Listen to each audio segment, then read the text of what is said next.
As the island of Victoria grew in population after the Industrial Revolution, the people of the island knew that they need to connect the different parts of the island, and so they built a railway. And the first part of the network began in mid-1850s, at the 12th of April 1850 to be exact, when the Thurston Junction and Lytton Railway began its operation between Thurston Junction and Lytton, with St. James Park as an intermediate station. It was a major success and an attraction, and soon after, in June at the same year, the first extension for the railway took place to Millwall Exchange. In January 1851, a new company entered the competition, with the mouthful name of the Marion, Wyvern, Sutton and Penny Lane Railway, beginning to run trains from Marion to Penny Lane. Soon after, in the 12th of April 1851, to celebrate the first anniversary of the Thurston Junction and Lytton Railway, it extended beyond Thurston Junction to Hulme. Both of the companies really hate each other, but in July 1851 they come up with an agreement.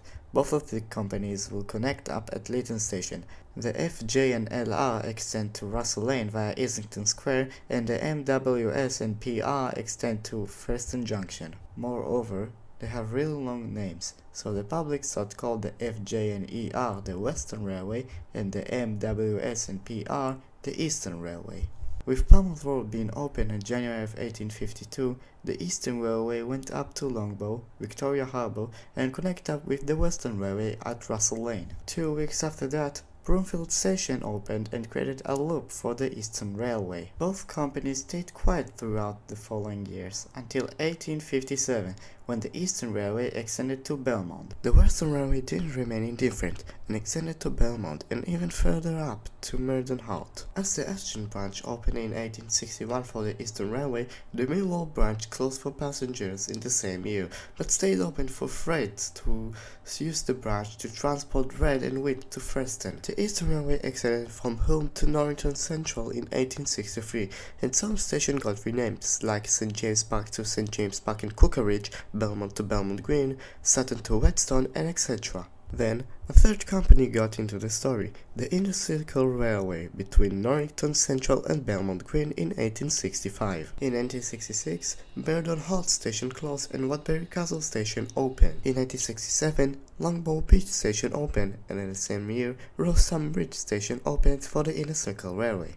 In 1868, the Eastern Railway extended to Islington Square and wanted to make another loop to Lytton, but soon withdrawn and stayed at Islington Square. Bowtree Road Station also opened in 1868, and Murden Halt Station also reopened, but only for the Inner Circle Railway. Throughout the 1870s, 80s and 90s, nothing has really changed, but the very late 1890s, a new company entered. The Northern and Central Railway started to operate the first electric railway, which was obvious that was a subway line from New Harbour via Thurston Junction to Limps. In 1901, the Inner Circle Company got bankrupt and the whole line, station, bridges and tracks were demolished. In 1903, the NNCR extended south to Norrington Down Street and Norrington East, and in 1906, the Prime Minister of the UK at the time, Sir Henry Champel Bannerman, sent a letter to the head of council of the island of Victoria for an idea for a rail network for the island, like what York has done to London Underground in 1902 with the URL. The Eastern and Western Railway companies agreed for the idea, but the NNCR wanted to be independent and reject the idea for grouping everyone into one company. But soon after, the Eastern and Western Railway joined forces and went on terror attacks for the NNCR, which forced them to shut down in 1908. A couple of days later, the Eastern and Western Railway created the Island of Victoria Railway, which was a part for the Southeastern and Chatham Railway, which was a part of the Southeastern Railway. In 1910, the line to Islington Square closed for both directions, and in World War I, the island got a strong hit from German battleships and Broomfield Station got bombed and closed down. After World War I, Broomfield Station reopened, but only for trains to Marion, which created an eastbound trip. Then, in the 1920s, the modernization for the network took place. New tracks were put in place instead of the old one. The new trains got in service and the old units went down to the museum. Station buildings, platforms and roof got rebuilt and everything went really good until World War II. In World War II, the island got a really strong hit. German planes, bombers and battleships attacked the island, and specifically the train and train tracks. Trains got derailed, tracks got out of place, Whetstone Station building got blown up by German bombers, and Wyvern Village got bombed so hard that it closed down in 1943. After the war, everything gone downhill. There was not much money left because all of the money went to the army, so they spent all of they have on the train and train tracks, and not for the stations and the stations building. And the beaching axe destroyed the railway. All of the stations between Preston Junction and Norrington went down. The Ashton branch closed until Russell Lane, and the Belmont Green branch also closed. The only parts of the line were the Preston Junction to Victoria Harbour and Russell Lane loop. In the 1980s, the island of Victoria launched the Rails for the Trains program, when they modernized the system once again but better.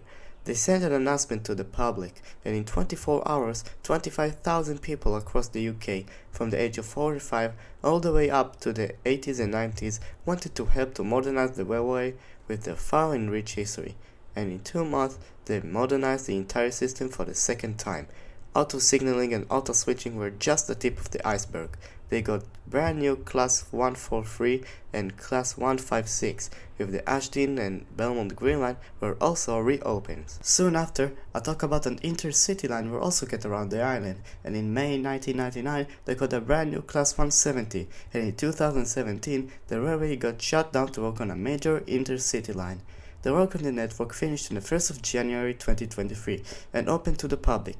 With the change of name St. James Park and Cookeridge to just St. James Park, the request stop at Ashton Bridge, the service only on weekends to Longbow Beach, and a new logo since the opening of the Preston Junction and Lytton Railway. The grand opening and the rework on the line went on the 18th of March 2023, with the line to Norrington being reopened, the resiting of Victoria Harbour, Longbow Beach and Longbow, the opening of Newhurst and Victoria Docks, the closure of Waterbury Castle and the demolition of Palmer's Road, and the opening of the intercity line between Norrington via Preston Junction and Lytton to Belmont Green and Newhurst, with new Class 220, 221 and Class 90 with a Mark III coaches. And that's how we got to the system that we know and love today.